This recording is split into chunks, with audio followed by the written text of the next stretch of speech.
అమ్మ జీవితం ఓ ప్రేరణాత్మక కథ. భాగం 1. అమ్మకున్న ఆశలు. పశ్చిమ గోదావరి జిల్లా, అందమైన పచ్చని పొలాలతో నిండిన ఒక చిన్న గ్రామం. ఆ ఊర్లో జన్మించిన లక్ష్మి, ఓ సాధారణ రైతు కుటుంబంలో పుట్టినా, ఆమె కలలు చాలా గొప్పవి. చదువుకుని మంచి ఉద్యోగం సాధించాలని, తల్లిదండ్రులకు గౌరవం తీసుకురావాలని ఆమె కలలుగనేది. అయితే, గ్రామ పద్ధతులు, పాతబడిన ఆచారాలు ఆమెకు అడ్డు అయ్యాయి. అబ్బాయిలు చదివితే సరిపోతుంది, అమ్మాయిలు వంటింట్లోనే ఉండాలి అని పెద్దవాళ్లు చెప్పిన మాటలు ఆమెను నిరుత్సాహపరచలేకపోయాయి. తన తండ్రి చిన్న పొలం సాగు చేసుకునేవాడు. తల్లి ఇంటి పనులతో బిజీగా ఉండేది. కాని లక్ష్మి చదువంటే మక్కువ.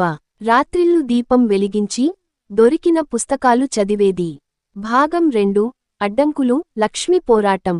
తన 10వ తరగతి పరీక్షల్లో జిల్లా స్థాయిలో ఉత్తీర్ణత సాధించినప్పటికీ, ఇంటర్మీడియట్ చదవడానికి ఇంట్లో అంగీకారం లేకపోయింది. ఆమె తండ్రి, ఇంకా చదువుకోవాల్సిన అవసరం లేదు, పెళ్లి చేసుకుంటే చాలు అని చెప్పాడు. కాని లక్ష్మి హృదయం అందుకు ఒప్పుకోలేదు. తన కలల్ని సాకారం చేసుకోవాలని తపించుకుంది. ఒకరోజు, ఆమె గ్రామంలోని ఉపాధ్యాయుడు దగ్గరకు వెళ్లి తన పరిస్థితి వివరించింది.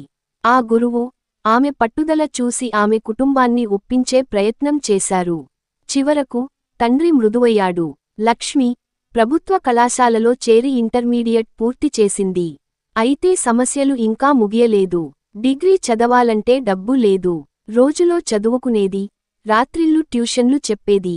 అలానే డిగ్రీ పూర్తయ్యేలోపు ఆమెకు బ్యాంక్ ఉద్యోగం వచ్చేసింది. భాగం 3. విజయానికి మార్గం. అవును, లక్ష్మి బ్యాంక్లో ఉద్యోగం పొందింది. ఆమె కుటుంబం ఆశ్చర్యపోయింది. గ్రామంలోని పిల్లలు ఆమెను ఆదర్శంగా చూసేవారు. తల్లిదండ్రుల సహకారం లేకపోయినా, తన కృషితో లక్ష్మి సాధించిన విజయం అందరికీ స్ఫూర్తి కలిగించింది. ఆమె జీవిత ప్రయాణం అక్కడితో ఆగలేదు.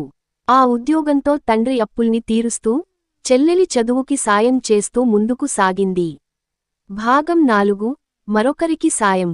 తన జీవితంలో ఎదురైన కష్టాలను గుర్తు చేసుకుని, లక్ష్మి తన గ్రామంలోని చిన్న పిల్లలకు ఉచితంగా చదువు చెప్పడం ప్రారంభించింది.